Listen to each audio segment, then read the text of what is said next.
DOT did, in preparation for the storm, send extra plows and crews to the Long Island area, Suffolk specifically, Nassau also, in preparation for this storm. Governor, what's your reaction to $20,000 pay raises by top brass and state police and the timing just weeks before you were going to take office? Surprise and shock. How about that? We're going to be reviewing those raises. I'm aware of the story that was in the press today, and we're going to be reviewing it as part of the budget process. But I was surprised and I was shocked, as I think most New Yorkers were. Is there any way to pull back those raises? Brendan, I don't know. Frankly, I only know what I read in your newspaper. So we'll be getting the facts. We'll be reviewing it. We're going through the budget process now, as you know. So we're looking at these very issues, and we'll be looking at these specific raises through that process. Do you see a problem with majors earning far more than the top brass to begin with? And also, then you're going to have a superintendent who's going to be making $40,000 less than a major? Look, do I have... there are many areas throughout the state where the salary structure doesn't make sense.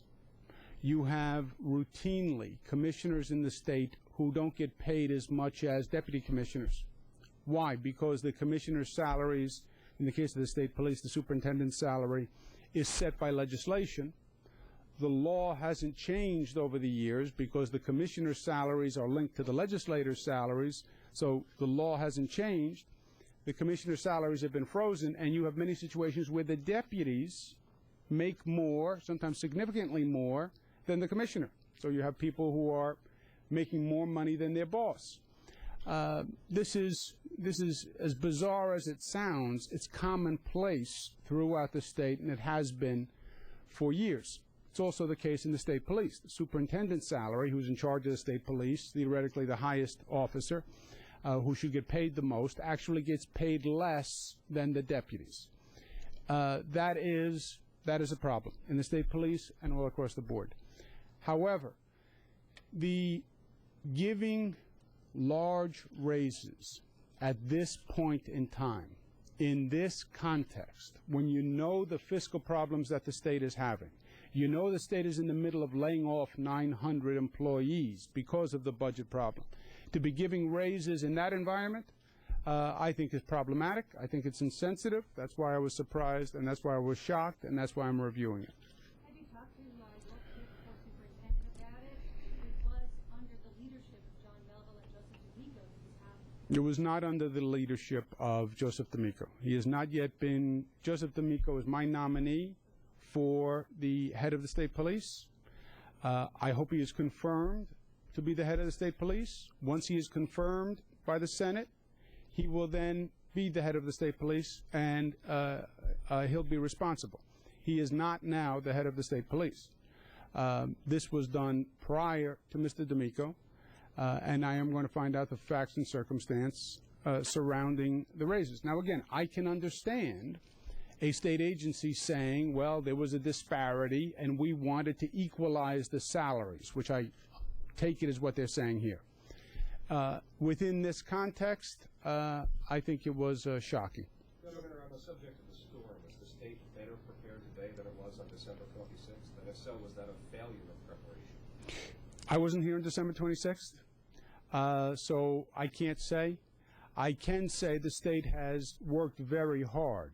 These gentlemen have worked very hard for weeks. One of the tasks that we had at the top of the list on January 1 was preparation, coordination, getting the state agencies to work together, anticipating the circumstance before it happens, and doing everything that you can do to be ready. And they have been working very, very hard since the beginning of the year. I can't speak to December.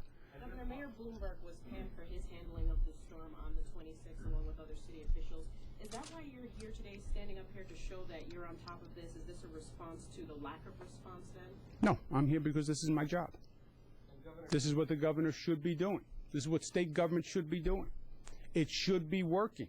It should be coordinating. It should be preparing. Agency heads should be working together. You should be anticipating winter storms are going to happen. Let's get ready. Let's get prepared. This is the state government working. Governor, is there a threshold for where you decide how much much of this preparation has to go in place and this pre-positioning? Is it because we knew this was going to be a bigger storm? All this happened. I mean, say it's a 3 to 6 inch storm. There's obviously not going to be this kind of response. Yeah, you can do the generic preparation, and then there's specific preparation once you know the facts and circumstances of what you're looking at, Long Island, Suffolk, etc. We have been working on the generic preparation, if you will, from day one. Then, when you have the facts and circumstances of a specific situation, then you can deploy accordingly. Governor, should you talk about the Committee to Save New York and how closely your administration is coordinating with them in terms of supporting your agenda? I have a set of positions. That committee supports my basic budget position, which is no new taxes and streamlining state government. I'm sure there are other positions of mine that they won't support. There are other groups that support different positions of mine. On the issue of the budget, they are supportive of my position, and they're advocating that position. I don't know that they support all my positions, and as a matter of fact, I don't believe they will at the end. That's up to them. Governor, has there been any request for a state of emergency, and what does that mean? There has been no request for the state to declare a state of emergency, which would be a local government says that they are not in the position to carry out their duties. They need the state to come in and deploy state resources in aid of a local government. The Thruway Authority, for example, has significant resources. Those resources are dedicated to the Thruway. If we needed to deploy those resources to a local government, the local government could ask for them. We could declare a state of emergency, which would allow us to use state resources in areas that they have not, beyond the jurisdiction. There are also certain legal effects that would go into place. Some of the procurement laws, some of the employment regulations would be relaxed, so the state has more flexibility. The owners of the various racinos around the state released a letter today calling on the state to reconsider its compact with the Muncie Stockbridge because the Catskills Casino saying the impact on the racinos would be devastating. Are you State swag your Take It to the People tour? We're going to Jamestown as the first stop, and I want to take the message that I delivered here in Albany to the people all across the state, in the state of the state. I want them to understand the situation that the state is in and what we propose. I believe Albany is going to change when the people demand change.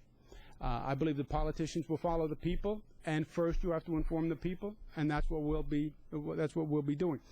Not everyone could make it to Albany to hear the state of the state because they have their own lives and they're working and they have families and they have bills. So we'll bring the government to them, and we'll be doing it all across the state. First stop is in Jamestown. Thank you very much, guys. Thank you. Thank you, Governor. Thanks.